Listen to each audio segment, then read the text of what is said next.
The Mystery of Non-Vicious. Now look, before I even start this junk, I just want to say, I recently just started listening to Non-Vicious, and that nigga tough as hell, bro. I ain't even gonna lie to you. I ain't gonna waste no time. Finna go ahead and get the shit popping, bro. Alright, let's get it. The Mystery of Non-Vicious. A Boom. new artist has popped up in the underground called Non-Vicious, and he's seemingly gone viral overnight after posting this photo of himself blowing up all over Twitter for his very similar looks to Sexyy Red, looking like one of the artists that will lead the 2025 underground, with piercings on his face and painted fingernails, and with very similar ad-libs and an aesthetic being heavily inspired by Young Thug, has caused a lot of people to criticize Nine, calling him a copy of Thug, with random pieces of scattered content over various accounts, multiple Twitter pages promoting his music, streamers reacting, and seemingly having very few songs put out. In this video, we're going to be finding out who Nine-Vicious is, where he came from, and taking a closer look on his discography. Shout out to Executive and Next Wave Underground for this video inspo. Now, I know I said we were going to be finding out who Nine-Vicious is, but there really isn't much on him as of this recording. Being from Atlanta, Georgia, with his birthday being unknown, but I'm going to assume he's around 19 to 22 years old. His supposed real name is Trey Achols, as said on his Genius website. Now, I know what you're thinking, that doesn't sound believable, and I thought the exact same thing, so I dove a little deeper, and nothing came up that seemed like it matched with Nine. Nothing even relating to his time in school. I couldn't even find any interviews or hints to how he even got his rap name. In the description of his You Fancy music video, it says styled by Trevin Achols. The last names match, but obviously the first names don't, so I guess it's something we have to wait on as he does more interviews and more information about him comes out. Now, if you go onto his Genius profile, it says that his apparent first ever song is called Ballin', which was made in 2017. But when you look at the actual song, it says that it features Summers. At first, I couldn't find the song, but after doing some research, I ran across the song on Twitter. If this is actually his first song, I have no clue as to how Summers and Nine knew each other and created this song, but they both sound very young and the mix is not that great, so it does sound a bit believable. The earliest song of his that I could find, yeah, I ain't gonna lie, that's kind of unexpected of him knowing Summers, was on the SoundCloud page called Nine-Vicious Archive, and it has a song that was released in 2024 but has 2021 in the title.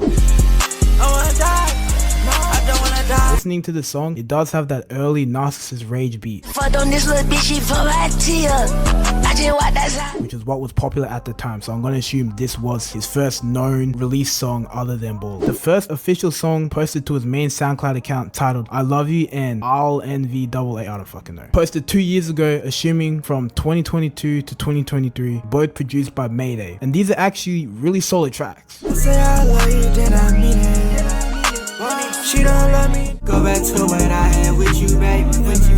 I never go back to what I had with you. With the beats having that futuristic bounce to it, which again, what was at the time working. The vocals being mixed decently well, his flows matching with the beat, and at times, he was actually floating on the beat. And his use of ad-libs is also very present, even in these earlier songs. He would then seemingly go 2 years without dropping a single piece of music or content, which I could find. I even tried searching for trailers or old Instagram pages, but I couldn't find anything. I guess that it's best to assume that he deleted everything that he did in between then. And scrolling back on his Instagram to his first available post, which dates back to July 4, 2024, as the comments on the post make it sound as if these people were already tuned into his music for a little while before this post. But as for the song itself, titled Don't Judge, it's not available anywhere. He would then drop another video for the song Hubby, but this is also gone, leading to his first official release being You Fancy. It's crazy. Bro, You Fancy so hard, releasing bro. The music video on July 6, 2024, and the song being produced by 406 Ahmad, who would end up being a frequent collaborator of Nine, consistently releasing songs and tapes together. This song would end up being his most streamed song to date, sampling Drake's Fancy. See your hands, wave them at them bitches hating on you with their friends, girl, you got it. This will give us a loom into the type of sampling that Nine would use in his music, and I must say Nine's sampling game is top tier, as you'll find out later on. Nine will go on to drop 2 more tracks on his SoundCloud titled Cunt Af and For Nothing, both produced by Patrick. Bitch, men on shit, we're on reckless. Fuck a job. Oh, you classy. Oh, you nasty. Dealer. Good tracks again, very Thugger / Cardi heavy vibes, but great tracks nonetheless. He would then go on to drop a music video for his song titled You Bad, produced by 406 Ahmad, and later releasing it on Apple Music and Spotify. You bad. the music video, this would be one of, if not the first time, that he would tease the concept of his project Tumblr Music, with it in the beginning of the video in the corner of the screen. I guess he's building the whole Tumblr 2010 quality aesthetic with the girls dancing in front of the flag and whatnot, and teasing the project in general. His next released on all platforms would be All Facts, produced by Ahmad, including a music video released on his main channel. I love you, I give my heart. You know I trust you, I give my heart. Really getting in his singing bag, the hook is actually kind of catchy. Even though it's a kind of corny, but in a good way catchy, it's not bad. On the 23rd of October, he would release My Speakers on Apple Music, produced by Jade and Bella. My mama, now she knows she the one. Featuring a very melodic and slow flows matching the beat. Sampling Famous Dex's Pick It Up, he would release Can't Stop on the 17th of October to Apple Music. I'm a pop star, hearing that sample took me back to like 2018 when I used to bump Dex. That song was hidden. From what I could find, on November 19th, Nine would link up with YSL signed rapper 1300 Saint for the first time on camera. At the time of this recording, it's not officially announced, but there are rumors that Nine is actually signed to YSL. I had scrolled past a picture on Twitter with Nine messaging someone saying that he was in the studio Your twin played and she and still last night with Doug. with Doug, and they apparently both have music together. There are also people on Twitter going back and forth saying he is YSL, some saying he's not, but in his songs he does say that he is YSL, and he does throw up the YSL sign. His relationship with 1300 Saint, who was signed to Doug, as well as playing a lot of homage to Doug. He probably has talked to Doug or even other YSL members on the phone, and maybe as of this recording they're probably just waiting to officially announce it, but it's safe to assume he is YSL. Nine would then continue to drop the music video for his song called Hard. That's crazy because literally some days ago I was looking at this post on IG and it was like Nine Vicious isn't YSL anymore. He fell back or something like that. Let me see. Oh, see, yeah, right here. Nine Vicious creates a new FN hand symbol after leaving YSL. So y'all, yeah, keep it like that. Let me see. Let me talk to him. This is how you throw up FN. This right here. This is the only thing you need to throw up. Yeah. Also, this song hard as shit, bro. But yeah.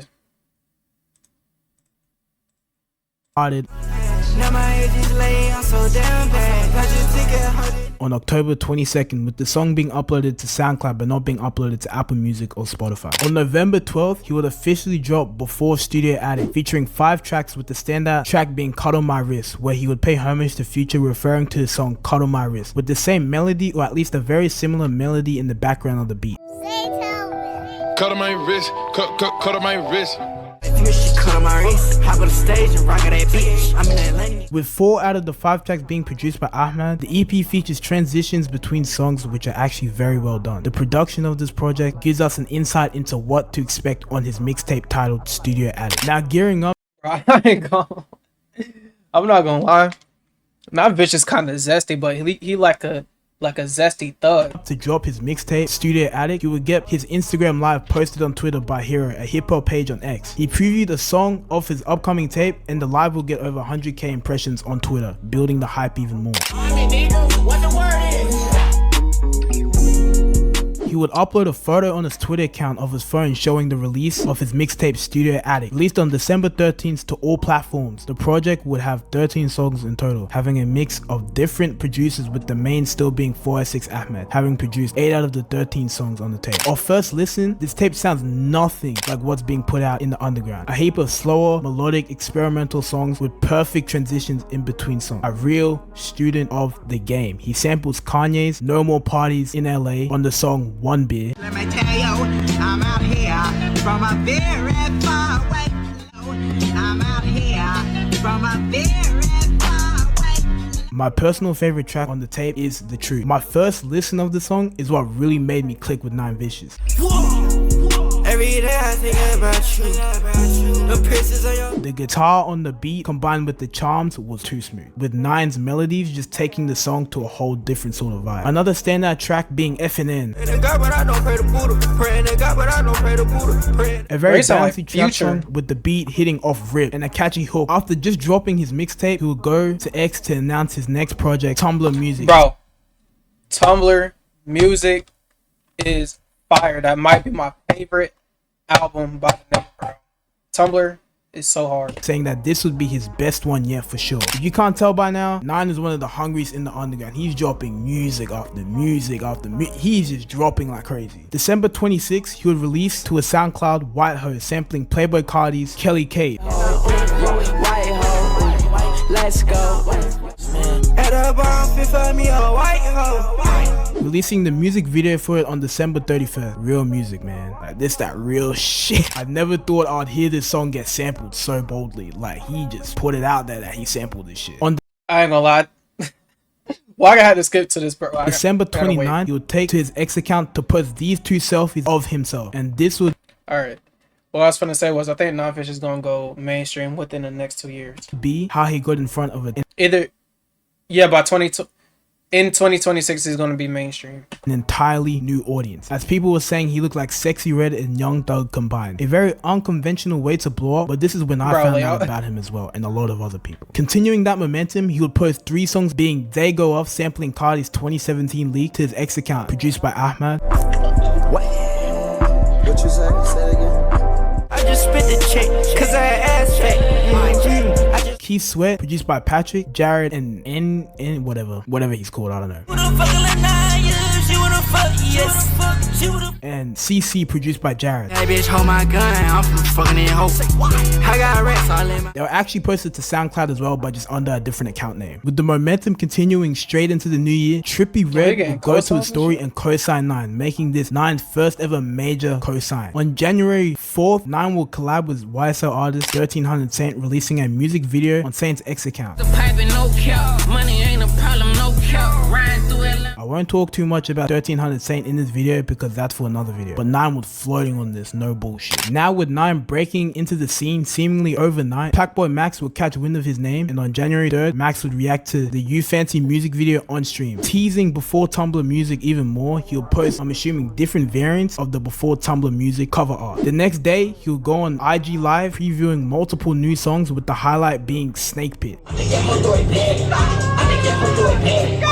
Insane snippet. After the live, he would announce Before Tumblr music for the 31st of January. January 17th and January 20th, he would drop 2 3-song EPs, with notably the first being heavily inspired by Lil Wayne. Doing some more research, it was actually drew by Fuck Fritz, who I've been following for a while now. Shout out to Fuck Fritz, his art is dope. The most notable song off the first EP would be Pissy, with Nine mentioning his time working in a warehouse. I done came a long way, working at warehouse.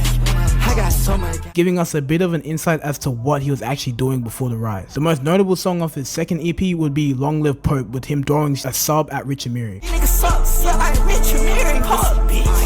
He would go live again and prove. Wait, I thought that song was called R.I.P. Key. Bro, am I tripping? Hold up.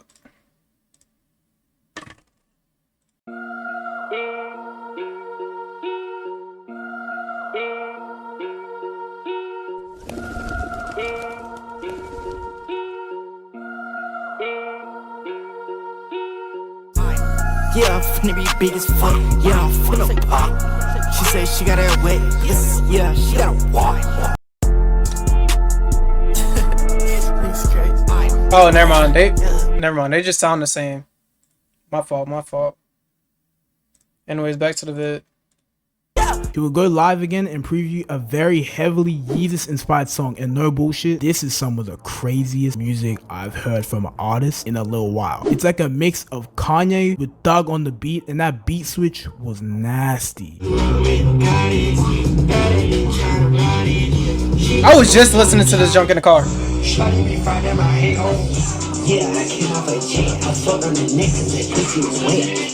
Going to his X account, he posted the official cover of Before Tumblr music, paying homage to Prince in the cover. On January 23rd, he releases a 4-song long track titled Homage, where he takes a direct inspiration from Thug's iconic Barter 6 cover. My personal favorite track out of the 4 would be the third, and without explanation, I don't really need to say why. It talks for itself. This beat is just crazy.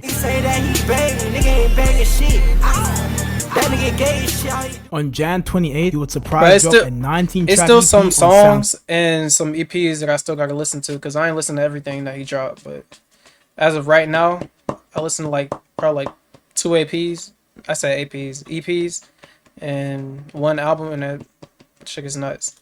These mostly sound like songs he recorded around 2022 to 2023, meaning in that mysterious gap that he seemingly took off from music, he was actually really grinding through sounds and stacking music. Though the mixing was a bit off, it still sounded decent, with some of the highlights on the tape being track 1, California Girls, sampling Katy Perry's California Girls. Where the grass is really greener. Doing too much.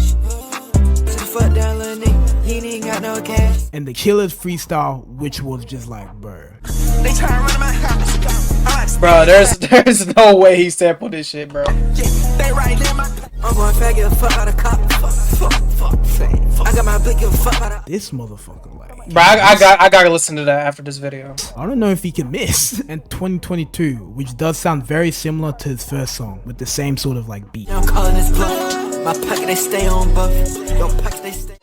It's my life story. I really made it out. I dropped fancy 5 months ago. I came in hot. The long-awaited Before Tumblr music will drop on all platforms on the 31st of January. A 5-song EP featuring snippets that he previewed on his Instagram lives. Multiple Twitter pages would post about 9 and his release, boosting his notoriety, only bubbling up his name even more ahead of his upcoming project, Tumblr Music. Now, this project, Before Tumblr Music, I must say, is a solid 10 out of 10, no bullshit. His transitions, like, just leveled up even more. These are some of the best transitions I've heard from an artist, with these even competing with the likes of like Lil Tecca's transitions. In this EP, he would also drop his highly anticipated snippet Snake Pit titled Slime Business, being my personal favorite track.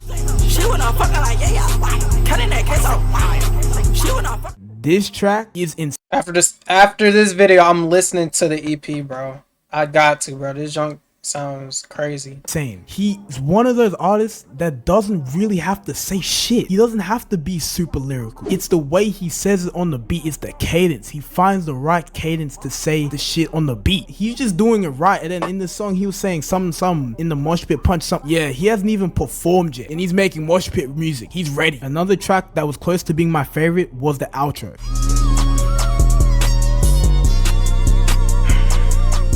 This song is just beautiful. It's one of those songs that just motivates you but makes you reminisce on the past. Now, I'm not a music expert, but I've listened to rap like my whole life. 9 understands music. I don't make music, but I feel like he does understand music. He's not saying too much on the beat. He's just letting the beat read and letting the song take over. With 9 seemingly coming out of nowhere and taking over the underground by storm, being affiliated with YSL, garnering millions of views across all platforms in a matter of months. He's completely separated his sound from everyone else in the underground. A real student of the game, he's taken inspiration from many different artists and blended it into his own swag, which right now might get hated on, but in years to come will be appreciated greatly. And to think he hasn't even dropped Tumblr Music yet is insane. We just gotta wait and see the impact that has. Dropping non-stop, I guess you could really say he is a studio addict. Hair done. Sitting on the toilet, shitting on y'all niggas. Shitting on the pussy bitch.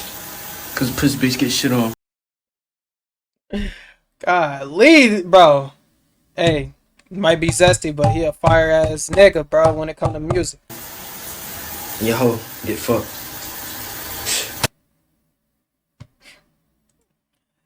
Anyways, we out.